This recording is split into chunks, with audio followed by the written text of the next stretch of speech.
भारत सरकार ने वित्त वर्ष 2025-26 के दूसरे तिमाही के लिए जीडीपी के आंकड़े जारी किए हैं 28 नवंबर 2025 को।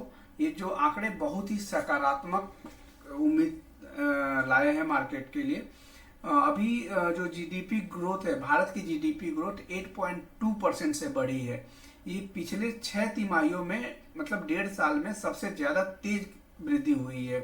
पिछली तिमाही जो Q1 था, अप्रैल से जून में, यह डेटा 7.8% के आसपास थी और इसी साल की तीसरी तिमाही मतलब Q2 में ये डेटा सिर्फ 5.6 थी।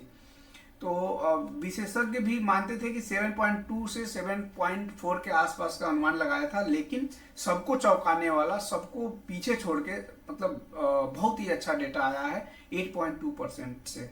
जैसे कुछ सेक्टर मेन है जिनके बारे में हम देख लेते हैं कि किस किस सेक्टर में कैसे कैसे डेटा आया है। ये आप इसमें देख सकते हैं, सब अलग अलग सेक्टर का ये अलग है। रियल डेटा अपना 8.2% के आसपास है और सेकेंडरी सेक्टर में 8.1% टोटल एवरेज निकाल के इसका ये देखो, सब अलग अलग सेक्टर। मैन्युफैक्चरिंग में 9.1% के आसपास है, सर्विसेज में ये है 9.2% है डेटा। आपका कंस्ट्रक्शन में 7.2% है, कृषि में 3.5 है।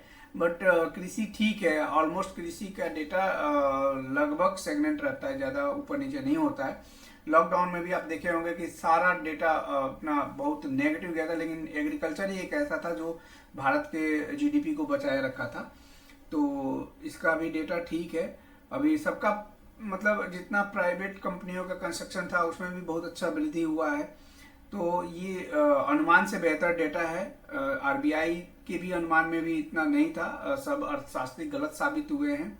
और पिछले साल इसी समय में जो वृद्धि दर थी डेटा के जीडीपी डेटा 5.6 से था, लेकिन वहां से बढ़कर 8.2 पर आना सीधा एकदम वी शेप रिकवरी का संकेत है। तो मार्केट में भी कल मंडे को मतलब कल यानी सोमवार को मार्केट में बहुत ज़्यादा तेजी आ सकता है। तो आप अगर शेयर मार्केट में नज़र रखते हैं या उससे, तो आप शेयर मार्केट को देख कर ही काम करें।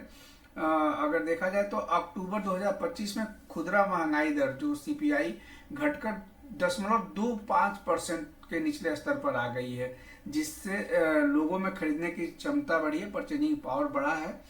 तो यह डेटा बताता है कि भारतीय अर्थव्यवस्था सिर्फ सरकारी खर्चे के भरोसे नहीं है, बल्कि ये आम उपभोक्ता का भी मेहनत है। इसमें प्राइवेट कंपनियां भी खर्च और उत्पादन बढ़ा रही हैं। यह शेयर बाजार के लिए और रोजगार के लिए भी बहुत ही अच्छा संकेत है। तो अगर आपको ये वीडियो सही लगा हो तो एक बार कमेंट करके जरूर बताइए। मैं ये आपको पूरा डिटेल एनालिसिस दिखा दे रहा हूँ कि ये डेटा ऐसे ऐसे आया है। जो ये पीआईबी का प्रेस रिलीज है उसका सारा डेटा है, तो आप इसको आप देख सकते हैं। धन्यवाद।